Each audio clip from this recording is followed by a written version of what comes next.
Welcome to the Love Language Leadership Summit. I am Shannon Wooten, and with me today I have an award-winning inspirational speaker, TEDx talk host of Mindset is More Important Than Strategy, #1 podcaster of Next Level Life. He's a life coach, a heart-centered business strategist, and believer of F.A.C.T.S, an acronym and approach to life that will help you get from stuck in the how to living in the now with your desires. So thank you, Preston Pugmire, for being here today. Dude, thank you so much. That was one of the best intros I've ever received. That made me feel really cool. I really appreciate that. This is going to be fun. Well, thank you, and you're welcome. Feel free to use that and repurpose it at your leisure. So I'm very excited to have you here. Some of you that are tuning in, whether you're tuning in on YouTube or you're listening to this on my podcast, thank you in whatever capacity for joining. We're very humbled to have you here. I have actually had the opportunity of interviewing Preston on my co-hosted podcast with Olivia Celine called Soul in the Raw. And when I sat down, if you haven't yet watched or consumed or listened to the impetus of how the Love Language Leadership Summit came to be, please feel free to go back and listen and consume that at your leisure.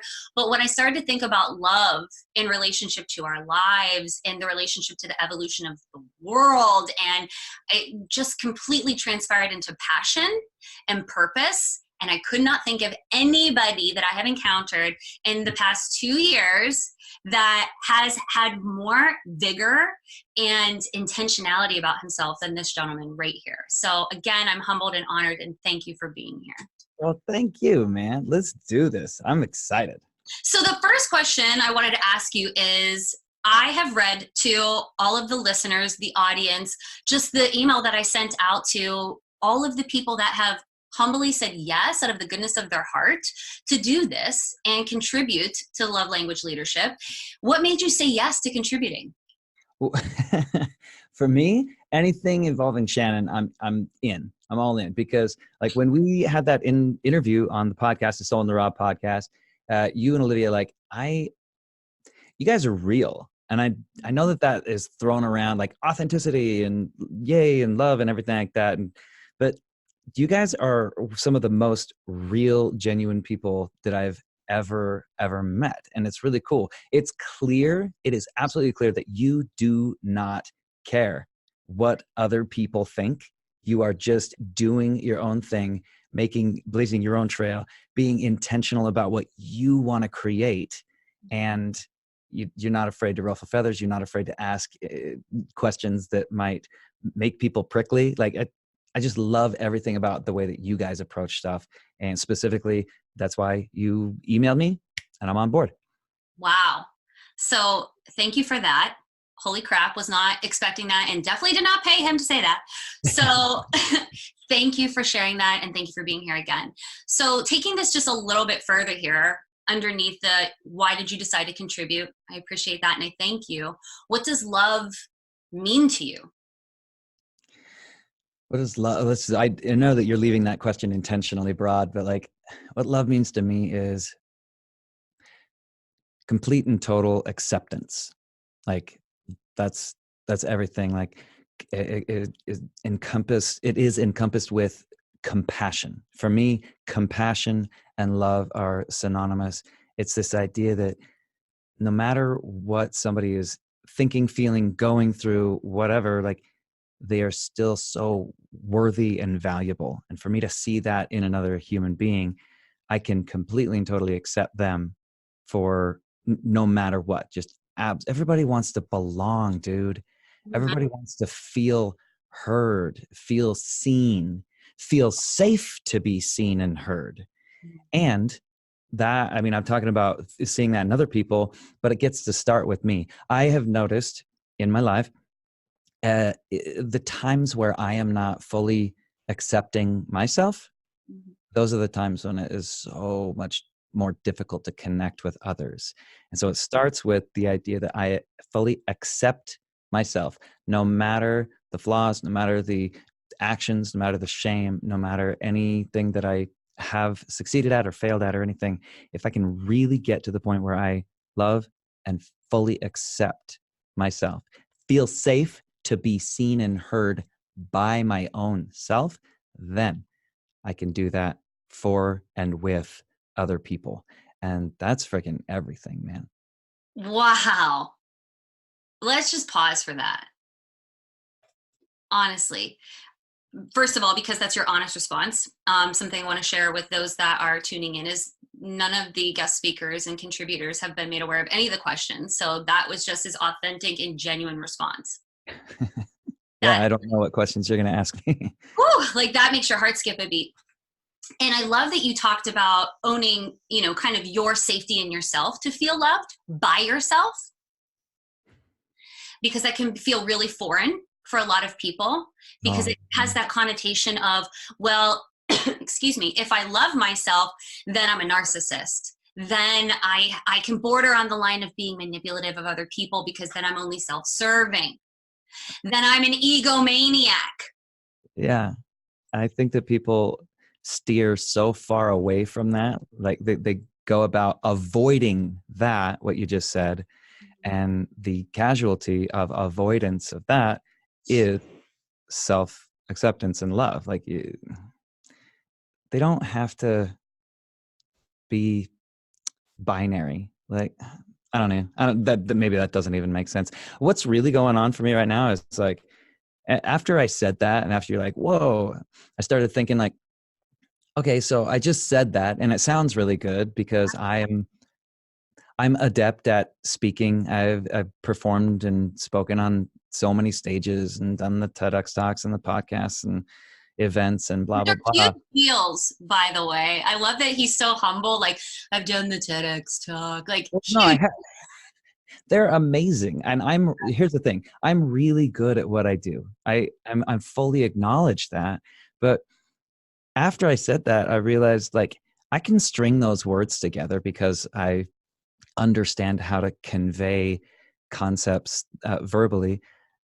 However, the last week of my life, full transparency, like it's been really, really difficult for me to fully accept and love myself. Like all those things that I was talking, you asked me that question, that entire answer, as I was hearing myself say it, I was like, man, this is some good stuff, Preston. You should live this stuff. Like you should do this in your own effing life. You should accept your own heart and your own flaws and your own, the whole completeness of who Preston is.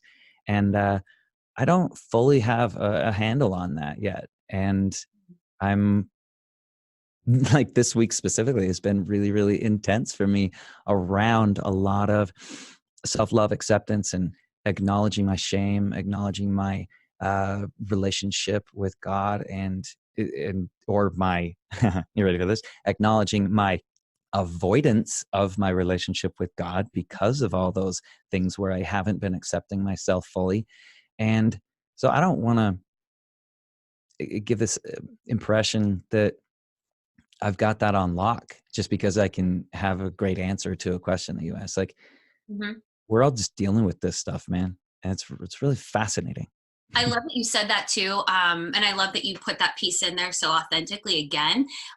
Because even when you were saying to me, you just so obviously show up as yourself. You don't give a fuck what other people think. You're coming through, you're you're threading your own needle, so to speak. But real talk, guys, like that is not always what's going on over here. A lot of times there are moments where you feel imposter syndrome of, can I say those things? Can I even ask Preston to be a contributor to this summit? Should I do that? Is he going to be looking at my follower count, or all these things that happen right inside our heads that almost infringe upon our remembering something beautiful that you said, which is the safety to love ourselves. So touching on all those points that you've been going through over the past week, how then do you bring yourself back home or ground yourself, whatever example or metaphor you want to use here, to remember that you're safe to love yourself? It's perfect, man. So I had a meeting with somebody last week about just marketing and business and stuff like that. And she asked me, okay, so I'm dealing with a little bit of imposter syndrome with implementing these marketing strategies and stuff. And I said, yeah, me too. Like, that's just kind of what we do. And then she said, well, what do you do to get out of that? And I started like rattling off some specific things. And she said, no, no, no, no, no. What do you do to get out of that? Mhm. It's a totally different question, Right. because it's so easy for me and for you. Like, we've read all the books, we've done all the certification stuff and stuff. Like, it's easy to give answers to things. But like for me, where I'm at in this specific journey is, uh, about 2 weeks ago, I give the specific answer. Like about 2 weeks ago, I realized that I was waking up frustrated.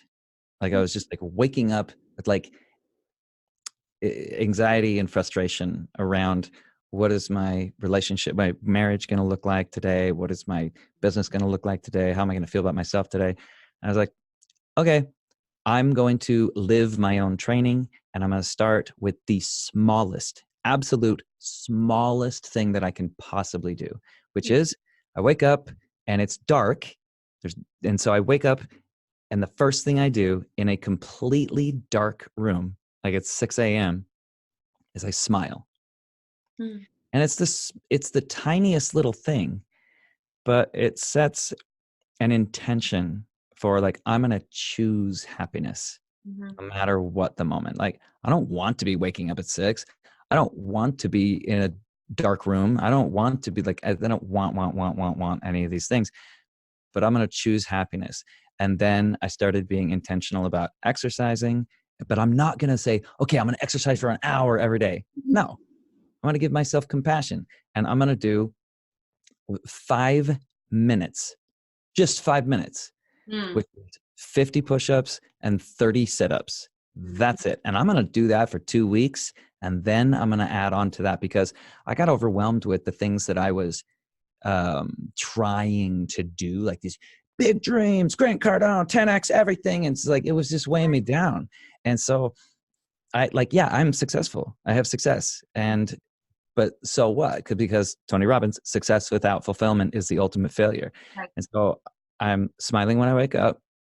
I am doing 5 minutes of exercise a day. I am focusing on small wins every single day, small wins, and celebrating them and acknowledging Mhm. that I have won by just uh, half doing half of my taxes, right? Not not the whole thing. I just celebrate by saying I've done half of them, or that I, was able to send this email when I didn't feel like it, or blah blah blah. Yes. Uh, You get all these. I follow all these people on Instagram that are just inspiration, inspiration, inspiration, and sometimes for me, the constant barrage of inspiration is it puts me in a state where I'm like, yeah, I'm inspired, inspired, inspired. But really underneath it all, it's just like a bunch of comparison, man. And I realized I was watching too many YouTube videos and listening to too many podcasts and reading too many books in the pursuit of achievement. And Mm. so I kind of went off on a tangent there, but bottom line is, I look at myself in the mirror, and I have a contract. I have a contract that I say to Mhm. myself. And it is this: as a powerful, kind, joyful man of light, I embody inspiration and creativity. And through my life, I testify the living God, so that all his children feel self-worth. Wow. And that's my contract with myself. And any time that I deviate from that, Mhm. with feeling shame, feeling guilt, feeling uh, not motivated, feeling judgment, any of that stuff toward myself, I realize that I am out of alignment with that contract, because I am also included in that, all of the children. It's not just like doing that for other people, it's part of it, but I'm included in that as well. So I get to show up in a way where I can feel self-worth moment to moment to moment as well. And it is not always easy. But if Mhm. I make that the goal, if I make peace the goal, Mhm. then the success is going to follow. So, Mm. so there's my answer to that question. I love that. I love your little, you know, little tangent, as you called it, that you went on, because what I hear in that is you making a commitment to allow love to be flexible and allow yourself to be present within the flexibility of it. Yeah. Yes. Because I learned about 18 months ago, I learned in a very, very real way that emotions are not binary. And what I mean by that is like you can feel peace and anxiety in the same moment. Right. And that to me was so foreign. Mhm.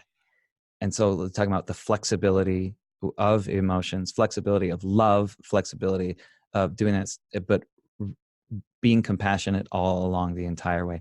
I like this entire conversation for me, right? Like it's all, I'm going to always bring it back to the way that you feel about yourself. It's easy to talk about like love the world and love everybody else and love, and like it's an extension. It's a natural byproduct of feeling like you are able to look at yourself in the mirror and say, I love you.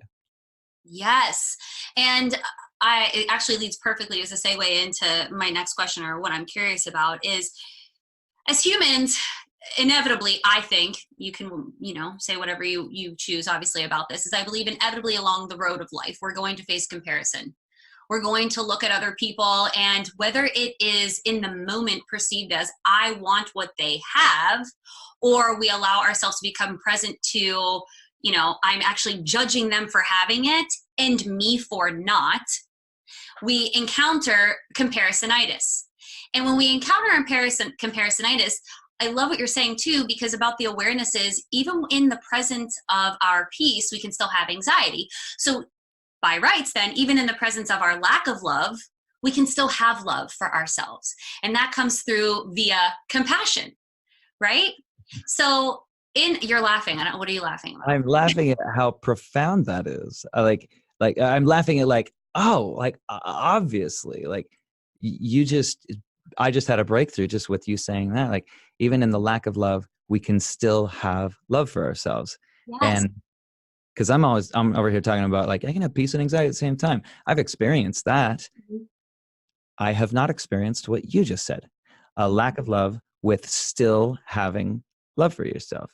Mhm. That to me, like you just broke through something for me right there. That was really, really cool. And I laughed because I was like, of course, like that was just the, the next logical step for what I'm talking about, what you're talking about is then applying that to ourselves. And, I love it. So keep going. So that's what happened there with that. Well, thank you for letting me traipse upon the journey of breakthrough with you. That's very exciting, and I enjoy it. But yeah, I see that as kind of like the key, right? Allowing ourselves to be human. That it all falls under the same umbrella of allowing ourselves to be human. Of course, I can be pissed at myself for not having this idea follow through exactly as I planned it to, ad nauseum, to come through to fruition. I got no's, I had issues scheduling, and I can still have love for the fact that I had the freaking idea, and Mhm. allow myself to be present with what is it asking me to do? Is it asking me to be flexible? Is it asking me to retool, reconsider? Is it asking me to consider the fact that I'm different in the face of this thing now, that I've changed? So in the presence of what does love mean to you, so now I'm curious, what does love mean to you about other people and your connection?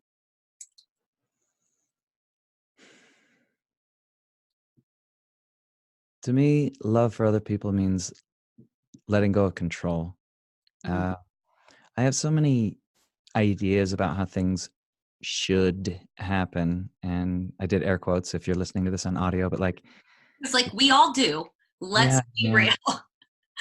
The idea of like how things should happen, how this event should go, how this podcast should go, how this interview should go, how this dinner should go, how this trip should go. I mean, I just got back from a trip where I went on a 3-day vacation with my wife, and like we got in some arguments toward the end of the trip around some whatever, like dinner, and then like the driving, and then the scheduling, and blah, blah, and whether or not somebody should be feeling guilt about a certain thing. And like everything comes down to if I am really, really able to let go of control of a situation, then it doesn't have to look a certain way for me to be happy, for me to feel okay.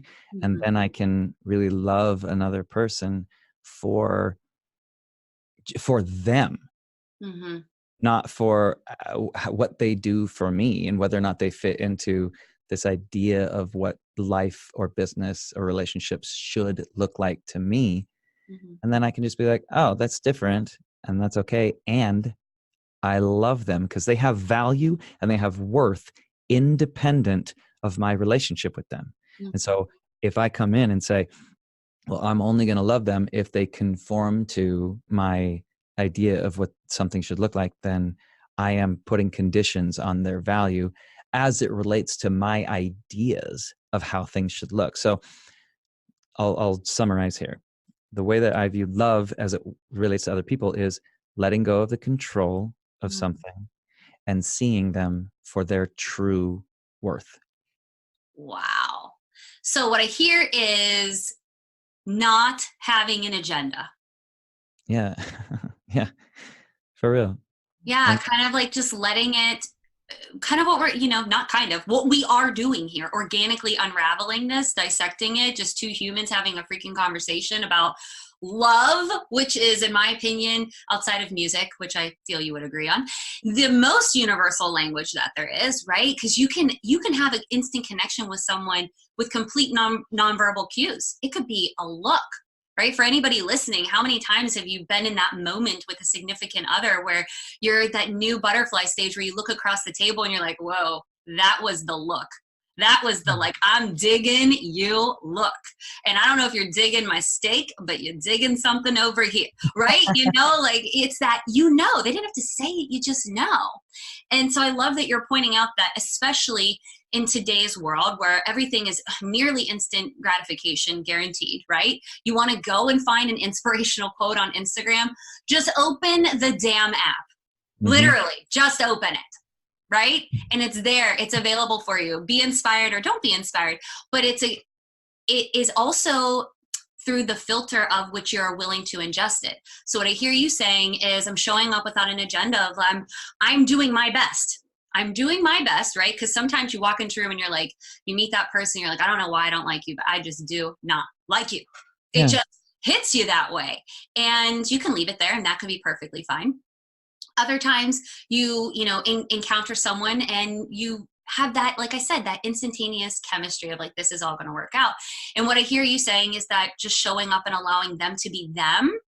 And whether I love them and fawn over them and want to put a cherry on top and just eat them up, or I want to kind of push them off for the moment, that's okay. That's okay for who I am in this moment, and it's okay for who they are in this moment. And it doesn't have to be a forever thing. No, yes. And if somebody wants to do that to me, like if somebody is not interested in being in a relationship with me, then I get to not place my self-worth or my value or love that I have for myself on that. Like, it's not contingent upon whether or not somebody accepts me or I fit into, or whether or not I fit into their idea of what something should look like. And I'm talking about love. Whenever we talk about love, the brain automatically, I think, goes to like intimacy, like love, right? And I've really focused on pulling back from that in the last 10 years, honestly. And yes, I have an intimate relationship. I'm married. That's my primary relationship. But I will meet somebody and, like, okay, for example, James Wedmore, we were talking about him. I went to his event, and at the end of the event, like, I felt so much connection to him, and I waited in line to like shake his hand, take a picture with him. And everybody's having these conversations with him and stuff. And I walked up to him and I said 4 words to him. That's it. And I just looked at him. My eyes started tearing up, man, because I felt so connected. And I just said, thank you. Love you. Mm. And then we took a photo and I walked away. Like, and that was like, I didn't need to, and that was just a guy that he doesn't really know who I am, but I can really bring love, like absolute love, to every relationship that I have, whether it's meeting him at an event, talking to you right now. Like, I love you, Shannon. I think you're so great. And I can say that with just there's no agenda behind that. There's no nothing. And when I can really feel that, man, that's where connection happens. And I can have that with the guy I'm buying a candy bar from at the gas station, or my wife, or in a podcast setting, or that to me is being like connected to the universe, to everybody, like all of our spirits and our soul. And it might sound like hippie woo woo, and I just don't care anymore Yeah. because that's what I want. And I love that you talked on that too, because when I first started out in the online space, like 100 years ago, it feels like, when people would say to me, when I, if I would have a story or something that they wanted to post in a comment of something that I posted online somewhere, anywhere, it was like, I love you. My instantaneous reaction was very similar to what you were talking about, the onset of this. Like, you don't know me. How can you love me? Like, you don't know me. Have you seen me on my period? I'm a nightmare. Like having all these reasons to dissect why not, right? And what I hear you saying is, instead of why not, I hear you saying, ask yourself what for, right? What for? Not because you need them to like your post, not because it really has anything to do with validation. It doesn't have to do with the amount of time they've known you, but because, going back to what you said, what I'm hearing is, it gives me peace to allow myself that perspective with other people. Yeah. It's beautiful, especially because now, Preston and I have businesses in the online space. The majority of the speakers that are going to be in the summit have businesses in the online space. And there can become this, I think this day and age, maybe more people are speaking about it. I'm not sure, but it's becoming more prevalent to me for whatever reason, which is the impetus for this. But it's almost like we're posting with an agenda. We're creating with an agenda. And there's a difference between, I'm doing this out of my passion and I'm creating a business because there's a need for it, right? Like, you got the certifications, I got the certifications, here we are living our certifications, but we paid for it. Yeah. But when we post things, there's not, look, I'll own it. Like, there are times where you post something that's like, my audience is really gonna love this. And you're hoping for that response, right? Yeah. You're hoping them to gobble it up hand over fist because you're creating it intentionally for them, but also for you. But it's not all rooted in the, I have an agenda and you need to like this. I have an agenda and you need to buy this. So how does love then influence what you do as a business owner? Dude, it's a freaking brilliant question, because I think about this often, because I have these cycles where I'll go posting, releasing podcasts, doing all this different type of stuff, selling. Like, I'm really good at sales. I can get on the phone with somebody and I can sell them into a high ticket program, like no problem. And sometimes I'll think, okay, why am I doing this? Like, why am I really doing this? And I have this cycle where I'm like, success. And then I get to the point where I have success. I have this money. I just had this good launch of program or whatever. And then I'll have a day where I feel awful. And then my ego gets in the way and says, okay, so you had that and now you feel bad. It's not connected, right? But it's like, you thought that would give you the happiness and it clearly didn't, because you have that and now you're sad. So why are you even doing this? And then I kind of like negotiate with my ego and I'm like, okay, I'm going to be intuitive right now. And I go, okay, well, it's all about peace and self-love no matter what. Like, that's what I want. Peace and self-love no matter what. And I'm like, okay, well then I'm going to only focus on that. And then that's the cycle then goes down. And then I start to not make as many sales, not post as much, so I'm like, well, why would I be posting? Because I don't need that to love myself. And like, somebody that's listening to this, you can look at that from the outside and be like, those don't have to be exclusive. Right. And yet, when I'm in it, like I'm in that moment of just the emotional kind of storm, then I can't really separate those two and I make them exclusive. And so I go on these cycles where I'm like, why am I even doing this? And then I get into, or then I see like somebody sends me a message and they talk about how like my program that I put out changed their life. I'm like, oh, like that's why I'm doing it, is because I am being the change that I want to see in the world. And one of the natural byproducts of that is abundance. Mm-hmm. which comes in many forms. One of the energetic forms that comes in is money. Mm-hmm. And so for me, it's like constant, this idea of reminding myself that I can do this and get money and be successful and feel peace and feel anxiety and it becomes like a yes and type of energy. And I don't always feel that, and I don't always understand that. So as far as how the way love relates to business, man, I don't know. I'm still trying to figure it out, dude. I love that, because in that I hear that it all comes back to you deciding what we started talking about. What does love mean to you? And what I hear is like you deciding what it is you're going to get out of something is not about you selling out your launch. It's about what it actually means to you. What does the launch mean to you? What does the investment of your energy, of your intellect, of your heart mean to you? And the success of that launch right here comes out in what you've already decided from the beginning. It's not afterwards. It doesn't have anything to do with how many people are buying. It doesn't actually have anything to do with the fact that that woman sent you your course changed my life, or else you would have remembered that beforehand. Yeah. That would have been already in there. It starts with you setting the standard of what does love mean to me? How is that going to be interwoven through my business? And how is that going to show up when I do? Because when I'm without it, then that changes how I show up. For you, how does that manifest for you? How does it change the way you show up? How does what manifest for me? Oh, you just said when without it, it changes the way I show up. So how does that? Totally.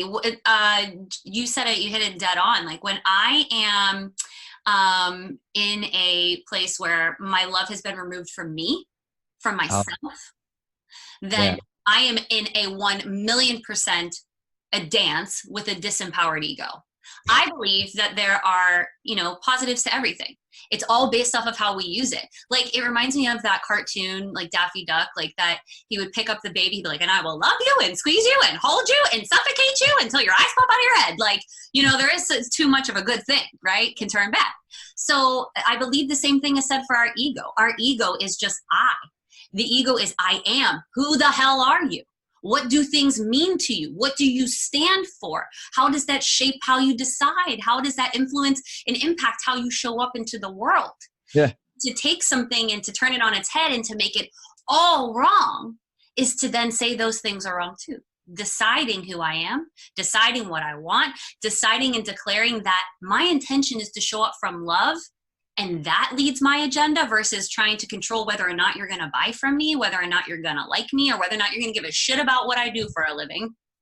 That puts me dancing back in my ego, because it makes it all about my focus is on you and not on the person who's behind the car driving, which is me. And how can I drive a purpose if I don't know where the fuck I'm going? That's great. That's great. Let's see, this right here, this is why I said yes to this. Like, I love your perspective, and I love your, like I said, you just don't care. You're just like, yeah, I'm going to say this. And you're so aggressively intentional about things. And it's really, really cool. Thank you for that. You're kind of catching me at an interesting moment, to be honest with you. Like, sometimes I'm like, yeah, let's get into it. Let's do this. Let's do this. I'm going to talk about this, and I'm going to be inspiring. Yeah. And then right now, like, I'm just kind of like, okay, I don't know. Let's figure this out. And so you're catching me on an interesting day. Well, I love that because it's not predictable and it's organic is what I receive from that. Yeah. But also because I think, put in your 2 cents here, obviously, but I think that that's how people look at love too. Do I show up guns blazing with the balloons and the confetti and the cake like love? And then really people will understand me and know what I mean. And I know that I'm really all about love. But if I show up a little bit cavalier and reserved and inconclusive and exploratory, does that mean that I don't give a shit about love? Because I'm not overly sirens glaring. You know what I mean? My ego is kind of taking this part of the conversation and saying, okay, well, if you show up as exploratory and inconclusive, then you're not going to be seen as the thought leader, and then you're not going to make money. And then like that's where my ego goes with it. It's That's so cool. fascinating. Yeah.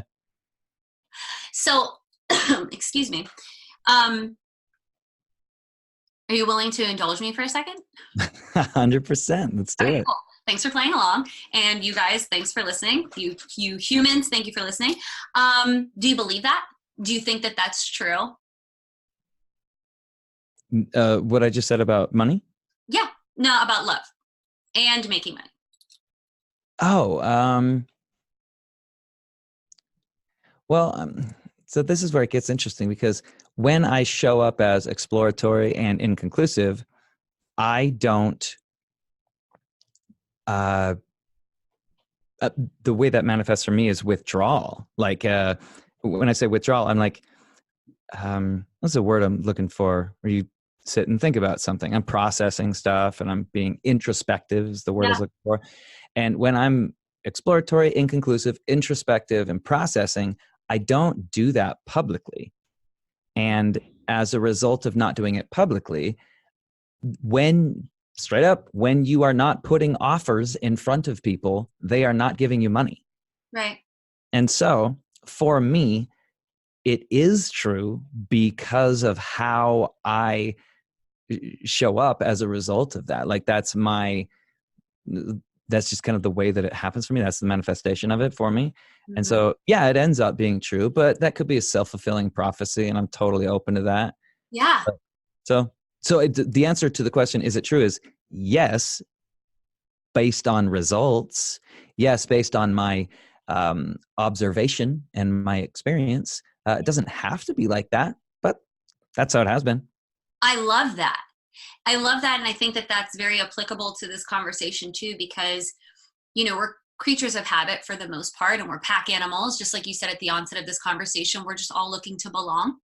We're all looking to, in most parts, we don't even realize it. We're continually looking to belong because we haven't decided that we actually belong with us first. Yeah. Right? You belong to you. You are safe with you. We're so loved by you. And I think that that is a very applicable observation, because I think that that happens with love, right? If our experience is people cheat on me, then we're making the next person, sometimes not always, sometimes you make the next person pay for the sins of the person that came before them. Yeah. And your experience becomes influenced by that thing. And I love that and I think that this is a huge part of coaching, and you're a coach, so you ask the right questions, which is a part of your F.A.C.T.S acronym, ask useful questions, right? Yeah. And the useful question, perhaps in this instance, not only for you, definitely for me and everybody that's listening, is that the experience that you have of something does not have to beget the experience that follows something. Oh, for sure. It's like if we are not very intentional about our thoughts, then Brooke Castillo says, our current situation, our current circumstance is a result of our past thinking. Right. And if you do not change your thinking, then your future is going to be the same, because your future is going to be a result of your present thinking. And we don't change our thoughts because it's super uncomfortable, because then we have to come up against, I'm going to have to really what is it? How do I want to say this? You have to change your identity about who you are, about what you think about yourself. Like, I had an identity that I had to have it all together. Mm-hmm. I just had to present myself as all together. It stemmed from decisions that I made as a result of my parents' divorce, decisions I made as a result of my parents' divorce, nothing to do with them. It's a circumstance. And then when I made those decisions that I have to have it all together and I'm not worthy of love, and those two things combined, what I did is I put so much pressure on myself. And just 1 year ago, September of last year, I started to unravel that. And it was one of the most tumultuous times of my entire life, because I was like, if I am not the person that has to have it all together, like, who am I? Like, what would that even look like? Um, it would be like looking in the mirror. I'm a white male. Okay. So if I looked in the mirror one morning and all of a sudden I was an African American female, that Wow. would be, and I did like, it would be so jarring to my sense of self as an identity. And the same thing would be true if I looked in the mirror and my energy and my whole spirit and who I am, the person driving the car, right? Like the me, if that person didn't have to have it all together, that is just as disorienting as seeing an African American female in the mirror. And that disorientation was weird and rough, and I went through it, and I feel like I came out the other. That's why I can even have this conversation, like for real, because like I clearly don't have it all together in this conversation. Do you know what I mean? Like that's the manifestation of it. Is I'm like, oh, well, I can look at you and I can say, yeah, I don't know, and I'm fine with that. Whereas before, the me from a year ago would have been like, okay, this is Shannon. Oh my gosh, this is Shannon. Okay, she's very successful. She has this. She's invited me to be a part of it. She told me about all the people that are also involved. And so I got to like step my game up. And like, if she asks me a question, I got to have a great answer. And I got to really know it because there's going to be eyes on this. And if the eyes see me and don't view me as an authority, then I won't make money and da-da-da. And it would go boom, boom, boom, boom, boom, boom. And the dominoes would fall. And I would get into this ball of anxiety about it. And I don't care anymore. Wow. Okay. First and foremost, thank you for sharing all of that and unpacking all of that, especially for the listeners. If you aren't really sure what to make of that, if you haven't really engaged yourself with a challenge of self-growth, I want to invite you to go back, rewind, and listen to that, because that could sound, I mean, you're laughing right now, and I'm going to assume that it's because it can sound really fucked up. No, you're right, man. Just talk in a circle. I didn't understand anything he said. And I'm not saying that this is definitely the root cause, but I do believe that sometimes when we hear someone go so in depth with themselves, it can sound like they went down a rabbit hole because we haven't invited ourselves to go that deep with ourselves yet. So if that's how that sounded for you and you're like, holy shit, that was just a lot of dumping, I invite you to challenge yourself to go back and listen to what you can't be with within what he said. First and foremost, go in and listen to what you can't be with what he just said. Secondly, I just want to say again, thank you for sharing that and unpacking that with us so publicly. That is amazing. And my curiosity is, okay, so now you've unpacked this. Now you even on, live, because we're not editing any of this. Yeah. Admitted full out, a year ago, basically, I would have kind of went into a little bit of a tailspin, circled the toilet bowl for whoever knows how long. Mm-hmm. But now I can get here and now I can have this conversation and now I can know, you know what, right now, I don't actually know if I know. So what do you think got you to this self-admission, self-awareness, capability of being this courageously vulnerable? So that's a beautiful question. And the answer is, I intentionally decided that I was going to value growth overall. The 6 human needs, if you're familiar with the Tony Robbins 6 human needs, awesome. You understand this. If you're not, go like watch that, like a YouTube video or something. One of the 6 human needs is growth. And it's in connection with vulnerability and comfort zone. And I'll describe this right now. I decided that I didn't want to be uncomfortable in my life. And what that means is anytime I experience discomfort or like a little hesitation, I lean into it full on. Some very specific examples of this were I was at a restaurant with a bunch of people who were about to go to WrestleMania, the WWE event. There were 100,000 people going to this event. I was at a restaurant and there's a chant that's called the yes chant, where this guy, he goes like this. He goes, yes, yes, yes. And it's like, it's Daniel Bryan and he's huge and just all this different stuff. And I knew everybody in the restaurant was a wrestling fan because of where we were at, like right before we went in. And my friend that I was with said, hey, you should start a yes chant in this restaurant. And I go, and I immediately felt, oh, like that would, I mean, I don't know about that, man. And right then, in that moment of like, I don't know, I felt uncomfortable. And so I was like, okay, now I have to, because if I don't face this, then I'm going to experience it again. It is going to come up again, the discomfort of something like this. And it's feeling safe to be seen. Because how seen am I about to be? Because I am about to stand on a table in a full restaurant and get I everybody. didn't know you were going to stand on a table. How else are you gonna do a yes chant? Shannon, give me a break. You have to stand on a table, duh. Like, anyway, so I leaned into it. This is like a very tangible example. I do this every day of my life, but I leaned into it and I said, okay, I'm gonna do it. And I'm gonna be okay with the outcome. Yeah.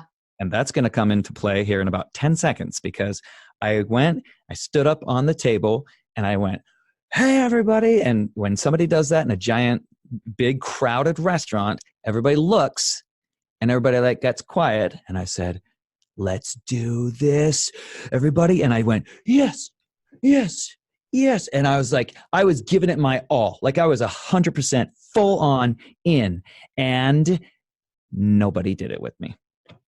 Dude, I'm so sorry that happened to you, but I'm so glad that you just said that. Okay, proceed. How did you feel?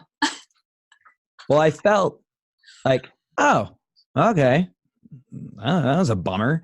But for me, it was more about leaning into it and doing it, because now I don't feel like that's outside of my comfort zone. I annexed that and now it's in my comfort zone. So I don't want to be uncomfortable. So what I need to do is lean into every experience that becomes uncomfortable for me. Another time I was having a battle with my friend about who could send the best thumbs up gif, like texting, and we were doing thumbs up gifs, and I was on a bus with a ton of people who were concrete workers and owners of concrete companies. Okay, picture all of those people that are like that. They're exactly what you picture. They're old, like older, gnarly, burly, like construction men. And I was like on this bus, and I was like, I had the thought, you know what, dude? You know what would win this thumbs up gift war is if I got a bus full of people to all give a thumbs up. And it was a live picture. And then I thought, what if you stand up and they don't do it, or stuff. And I was like, oh, okay, now I'm feeling uncomfortable. I got to lean the F in on this. So same thing. So I stood up and I go, hey, everybody. And I explained the situation to them. And 100% of the people on the bus gave me a thumbs up. And I took the picture and it felt amazing. And so the thing is, like, it's not about the outcome about it. It's like, what are you willing to do? Are you willing to sit and experience discomfort in your life? So for me, I value growth so much that any feedback that I get, feedback of people giving me thumbs up, people not doing a yes chant in a restaurant, standing up. I was at Business Mastery with, which is a Tony Robbins event, where there were 3,000 people in the room, and there was a man named Don Miller who does a thing called Story Brand, and he was coaching people live on their marketing things. And I was like, I got to do this. I got to do this in front of all these like millionaire people who I feel a little bit like uncomfortable around anyway, because I was like, oh, they're better business people than me, blah, blah, blah, blah, blah. And then I grabbed the microphone, and in front of 3,000 people, I told this guy who is a marketing expert, my marketing plan. Mm-hmm. For like the way that I structure my marketing for my business. And his response was, well, kumbaya, Preston. Like, because I said, yeah, well, I coach people so they can have peace in their heart and money in their bank. And he's like, kumbaya. And I took that and I was like, I am so grateful for that feedback, because I value growth. And so the answer to your question is like, how did you get to that point where you like lean into that kind of stuff, or like where you're willing to do the self introspection and changing my own emotional identity? It's when you can intentionally value growth so that every single piece of feedback allows you to get to the next level and really, really become more and more in alignment with who you truly are as a divine being. Like when you can do that, instead of taking feedback as evidence about why you're not good enough, Yeah. because the same piece of feedback can be taken to two different trajectories. And when you can do that, then you're on the path to growth. And the path to growth is uncomfortable, but you can either have the growth, the discomfort of growth, or the discomfort of stagnancy. And I choose the former. So Wow. that's why. Wow. All of those examples are incredible. First and foremost, I give you all the kudos in the world for standing up in a restaurant and doing that, because I'm thinking, I don't know if I would do that. And now I'm feeling like I need to go to a restaurant and have my husband record me to keep me honest and freaking do it. Because what I hear you saying is, for you, and again, this is all organic, this is all from these people's thoughts, none of these questions have been presented prior to. For you, what I hear is, one of your love languages to yourself is that when I am growing, I am loving me and I am loving everyone around me to the highest possible degree. Yeah. Yeah. And so for me, I don't want to sell out on myself and wish that I had done something and give my, like, I don't want to wish that I had done something and say, what if? Like, I'd be like, I will know the answer to what if, because I did that thing. And Right. sometimes the answer is, well, it failed and it flopped. But I don't place my value and my worth on the outcome of that. I don't attach them. Let me preface this. When I am in a good place, I don't attach my value to the outcome of that. But for me, I'm able to love myself in the growth. It's fun. Wow. So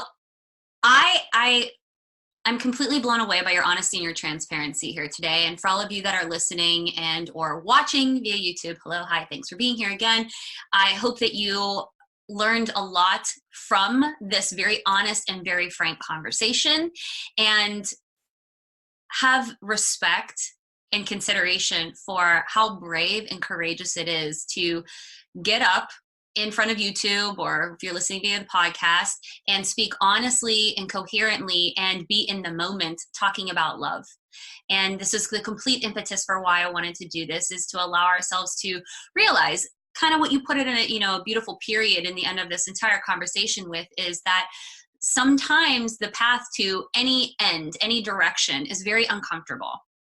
And love is it's not excused from that. Think about how many times you've been in a relationship and you've been disappointed. We were talking about cheating earlier. We were talking about your parents going through divorce. That can be perceived as a disappointment. That can make you feel that love is hard. That can allow you to kind of transform that story into making you think relationship is hard. And then if relationship is hard, then connecting to you is hard. And if connecting to you is hard, then how the hell are you going to be connected to yourself? So I want to thank you for being here today. I want to thank you for your honesty. I want to thank you for walking through the weeds with me around about into love. And I want to give you this opportunity to share with the people that are either watching us or listening to us, what do you have going on right now, or where can people find you? I was in the spirit of transparency. People can find me, Preston.Pugmire on Instagram, or my podcast is Next Level Life. And and on YouTube is Preston Pugmire too. But what I have going on right now is a whole bunch of, man, I'm not sure. Like that's what I have going on right now, is I am figuring out what this next step is for me, and being okay with not knowing. Like that's the thing, is that over the last week, I get to really lean into being okay with not knowing. And I'm leaning into that. Like, this is uncomfortable for me to say, because right here, there's a bunch of people that are going to say this, and I could have this opportunity, like promote a program or a mastermind or something like that. And I totally could. But I started my coaching business 2 years ago and had an amazing first year. And then in the second year, we tripled that. And then I'm looking to triple it again. And right now, like this is really, really interesting. Like right in this exact moment, I don't know what that's going to look like. I don't know how that's going to happen, but I'm committed to making it happen. I don't know exactly who I serve and what I do, but I know that I have a lot of skills, and I'm going to figure out some clarity around that. So I have nothing specific to promote right now. And I like not having that right now, because it's forcing me. This right here is me standing on the table and doing the chant, because I'm like, I want to be okay with not knowing, but I feel like I have to know. And I'm just doing that right now. Man, okay, you're just one of the dopest humans that I told you this before. I've met in like the past 2 years, honestly, and I want to thank you for that. And that's exactly what I was visualizing. Actually, was you standing on the table and kind of being like, I'm just going to own my shit, because when I own my shit, then I actually love myself deeper, because there's nothing else to run away from. Yeah. Because Yeah. I'm in it and I'm allowing me to be in it. And, you know, I hope that if you guys, I know that you're going to take so many beautiful points away from this conversation today. And I hope that if you are in this place that Preston is in, that I have been in, I believe every entrepreneur at one point or another goes through this, and let alone anybody in their life goes through this, where you're looking down at your day-to-day job going, I hate this and I don't know what's next, but I know I got to get out. Right? It doesn't matter. That's just circumstance. So take and plug and play for you, however it fits.